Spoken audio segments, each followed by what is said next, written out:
What's going on, everybody? I'd like to welcome you all to the channel. You're here with bamaboyncali. Thank you guys for stopping by. In today's video, I'm just going to be giving you guys a video on how to start a YouTube channel for around $100. Now, you log on YouTube all the time, you see these channels, you know, these guys have been around for 4 or 5 years now, and they've seen them mastered it because their stuff is always on point, their visuals are great, their videos are just always so crisp. And you want that look, but you don't know how to start on YouTube. Listen, you don't have to start at these guys who's trying to look like these guys who's been here for quite some time. Me personally, you watch my earlier videos, I've been here since 2007. Yeah.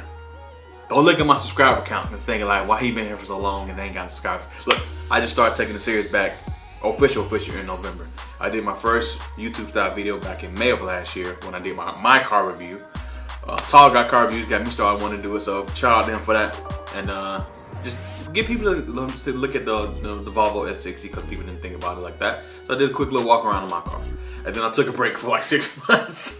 And then I started taking it serious. So now that I started taking it serious, I want to help you guys because a few people already asked me over these last few months, you know, things about getting started. So I'm decided to make a video about this because I think it'd be a really good. Hold up. I'm downloading my new DaVinci. Anyway, so the first thing you got to realize is that when you're trying to start a YouTube channel is when you're first starting out, you're not gonna be this beautiful, amazing channel first starting out. It takes at least a year to get that way. So first thing I want to say is your best camera. You don't need to, you know, go out and purchase a camera unless you're doing it for like, you know, business purchases. When you first start out, you don't need that. So me personally, when I first started out, I started with my Galaxy S8. What up, y'all? Back again with another video. All right, so this one, as you saw from the title, I did it right this time. I actually went to the best camera that you have is in your pocket right now. Your smartphone has probably one of the best cameras on the market, most likely. If you have a phone newer than 2013 and up, there's a good chance you can even do 4K on your phone. So, make sure I'm still in focus. Your cell phone should be your main workstation. It could be your editor, it can be your photography thing, it can be your video, it can be your audio. Everything you need is in one. You don't need to listen to these other people who be like, oh, you need this $3,000 camera to make it look nice. You need this $4,000 lens to make it look like this. You need a tripod that's $400, $500, $600. You don't need all that. So I'm gonna give y'all a list of a few things that you guys can use to get started. Now, again, you're getting started. These things aren't the most amazing products, but if you want to just jump in, this is how you want to do it. So the first thing you're gonna need is some sort of cell phone stabilizer. Now they can either be a tripod or if you're running a gun, something that you can hold in your hand. Me personally, I don't have it with me right now, but I have a mono stabilizer somewhere. Things in the car, but it's literally just a stick, literally just like this, kind of like this. This is my pen. It's a one-hand stabilizer. You can hold it and it has a grip on it and it makes your footage pretty stable compared to when you're just holding your phone like this. So you can get you a small stabilizer for your phone. They run you about 20 bucks on Amazon. I'm gonna have links to everything that I'm giving you guys here in the description. So if you guys want to get started, this is how you're gonna do it. The stabilizer, it also, I'm making a YouTube video. I'll put this in there. Sorry about that. The stabilizer actually just makes your footage a little bit more stable and it's easier so you don't drop your camera, because the last thing you want to do is drop your camera while you're using it for editing. That's your baby. You talk on the phone, Facebook, stuff like that too. So the next thing you want to get is a lapel mic. Now your phone does have a great mic most of the time if you have a newer phone. My X10R has dual mics, so I had most of my videos when I'm using this. I first started my S8 and then I got my iPhone 6 and then I started using this. So you can tell the audio differences once I start using different phones. So this has great audio. You have a good chance that your camera may have pretty decent audio too. If you don't, you want to get a lapel mic, something that you can. Okay, so the cords aren't always the longest with these things. So you're gonna have to make sure that if you're gonna do it like that, then if you're doing a stabilizer on the desk, you can have it connected like that. But from far away like this, chances are you might want to have a stand like I have here with my cell phone light, which I'll show you guys in a second. But if you're doing it on the desk, then it's totally fine. Also, if you're doing interviews with people, you can have your phone as a recorder. If you have another phone, you can use it as a recorder audio, so you can put it to that person's face so they can have the audio like that too. But when you first start out, you probably won't be doing many interviews. That's just another way you guys can do it too. It's easy. It's easy to just record 2 different people with your mic from your phone and the secondary phone as the audio for them. Just starting out, that's what you gotta do. Also, the third thing like I was gonna get into is the desk lamp. Now, this is a small ring, like I said in my last video. This ring is like this big.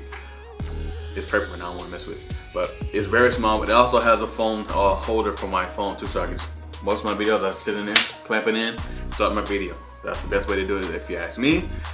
Desk lamp, you can get a big one too, but you're trying to save when you first starting out, this is more than enough. You can also use your external light here.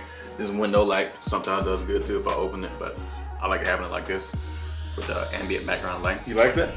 I found this in my closet not too long ago. I forgot I totally had this thing. It used to be my favorite light in 2016. Anyway, desk lamp run you about 17 bucks. The lapel mic can run you around 10 bucks. And the cell phone stabilizer run you around 20 bucks. So right now you're still under 50 bucks. Wait, yeah. Just over 50 bucks. Don't laugh at my mouth, alright? Editing program. Now listen, this is probably the hardest part about just starting out, is learning how to do the editing. If you want to just do a quick talk through without editing, then that's fine. But if you want to really get into the next level, you're gonna have to start to do some type of editing. And most editing programs are free. iMovie is probably the best way to start. That's what I learned how to do it on. When you first jump, you're like, what am I doing? And then you start doing it. Just jump in, just practice. Go outside and just do random videos and just practice cutting it up, chopping it, adding audio. Just get into the settings and just work with the program. Learn how to do it, and before you know it, you'll be like, all right, I'm ready to graduate to the next level. So get into some kind of editing program. Start looking into what you guys want to do, get into what type of videos you're trying to want to do. And if you want to do podcasts and stuff like that, you don't really need a super, intricate editing program. You just need something that you can cut, and iMovie is perfect for that. So that's free. The next thing, you want to do some kind of basic photo editing, which again is free.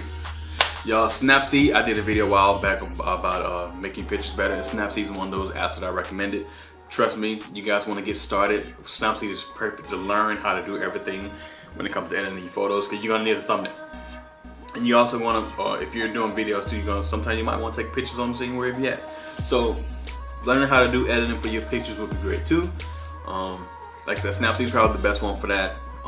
Darkroom is pretty good too. But if you want to do kind of cool pictures that move a little bit, Pixaloop is good for that too. So if you guys don't feel like doing the edit, but you still want a cool looking pic, download Pixaloop. Next thing, you're gonna need a tripod. Right now I have mine set on a tripod that was given to me to one of my good friends who gave me this camera as well, which is probably not even recording anymore. Oh, it's still recording. I'm practicing right now with this camera too, because I want to hear what the audio sounds like. Tripods can end up from 20 bucks to over 800 bucks. Probably more than that. So Amazon has a nice one for 20 bucks. You can go on eBay, find them for pretty cheap to use. Tripods. The more sturdy it is, this one right here, I wouldn't use it in the wind just because it doesn't have the little base thing. I can put a weight on the bottom of it, but inside it's perfectly fine. Do a little research on what type of videos you're gonna do. So you may need one with a totally moving head and all that stuff. So look into it. And the next thing you're gonna need is some type of storage. Cloud storage, for the most part, is free. You can pay to get more gigs. It's pretty cheap too, like $5 or something like that. So if you guys want to, because you're gonna want to back up your videos, and I think that's probably the best way to do that. Because unless you can buy one of those little external hard drives for your phones, but and you can run those for about 20 bucks too. But begin with storage, man. You don't want to cheap out on storage because you are getting what you're paying for. And just to have those videos on hand if you need it for another, for like you take it somewhere, you want to upload it somewhere that with a faster internet, something like that, your internet not faster, you can do it like that. Cloud storage is pretty cool. You can go anywhere with it. Depending on the Wi-Fi connection, it may take a long time or not, but I would suggest just having that backup storage so you can take your stuff off your phone, which is one of the tips I'm going to get into in just a second. You also want to get into your niche, whatever you feel like you want to give YouTube and give the world. You gotta remember that when you upload these videos to social media, The world can see it. So you gotta do something, literally, the world. So find your niche, whatever you guys wanna start getting into. You also wanna have some kind of production value. When you first starting out, production value isn't that high. You don't have audio equipment. Like some people have cameras who don't have audio jacks, so it's hard when you first starting out. So that's why I say lapel mic. Like I said, don't let people tell you that you have to spend tons and tons of money to get into YouTube. You don't. Like I said, you can start for free, but if you really want to dive into it, you're gonna need to spend at least $100. So all in all, right here, you're looking at about 80 to 100 bucks, depending on what tier you get for these things. There's a little bit higher costing for each one of these things that you can get. So it depends on where you allocate the money. You might spend a little bit more than $100. You might spend a little bit under. It's up to you. I already talked about 4K. I got notes here too. So I already talked about 4K. 1080p is the minimal standard these days for anything YouTube, anything under that. What's funny though is that most of the people watching the stuff is using their mobile phones, and mobile phones over the data network most time push it between 480 and 720 anyway. You can watch it at 1080, but you might get jitters and slow down, but most of the time it automatically starts showing you the videos at 480 or 720. So 1080 is the standard. 4K is the future. So if you guys have a phone that can shoot 4K, you gotta remember that these 4K files are huge and they're very slow and they're gonna take up a lot of space. So if you're first starting out, I suggest 1080p. Even 720 in certain cases. Like if you're like really in a hurry and you just need to do something quick, 1080p, 720 at 60 frames per second, you're good. Should be more than enough. But that's in an extreme situation, really quick. 1080 is the way to go. You also, just doing it from your phone, there's also a downside. You are using your phone as a mobile workstation, so you're gonna have to deal with slow uploads. Like your Wi-Fi is nowhere near as far as connecting it to your computer, so you gotta deal with that. Also, there's no external backup unless you're doing the external hard drive connected to the phone, which is, you have to spend some money for that. Small screen for editing. I've used my phone. It's a 6.1 inch screen. It's still pretty small to do editing on. When I use my iPhone 6, it was terrible. But you can use tablets too. If you have a tablet, you can download the app on the tablet and use it like that. You have to delete a lot of files off your phone to get started because a lot of your phones are already pretty much full. So if you're gonna have to delete a bunch of stuff off your camera, which is why you need to download that backup storage and do it like that so you don't lose your stuff. And also, deleting files keeps your phone fast too. You don't want a slow phone while you're doing this. The faster the phone goes, the faster you can get this editing done. Your phones also need to be charged while you're doing this because it does go through the battery pretty quick, so you have to deal with a little bit of overheating. So your phone's gonna get a little hot sometimes if you have a longer video, so just be cautious of that. Take your case off if you need to. I don't suggest taking your case off, but if it starts to overheat, then you may not need to. Just keep that in hand. And the last thing, the downside by using your phone is that you only have one angle. Like you can't take the lens off the camera off your phone and make it look different. So you have to realize that you're gonna have your phone in one spot. You can move it, but the distance is that's all you can do is change the distance, and changing distance will also change your composition in the video. So keep that in mind too. I'm running out of time here, so with that being said, man, hope you guys enjoyed this type of video. Me doing I've been thinking about doing this for a while now because of people asking me about starting YouTube and stuff. So if you guys are really interested, man, all the links to everything that I told you is gonna be in the description. Yeah, that's pretty much it, man. Hope you guys enjoyed this little slight light setup that I got here. If you guys are new here, don't forget to hit that subscribe button, do your boy a favor, and bang that like button. So we're trying to start the B team over 600 subs now. We'll be doing my challenge for the 600 subs soon with one of my friends. So until then, man, I'll catch you guys in the next one.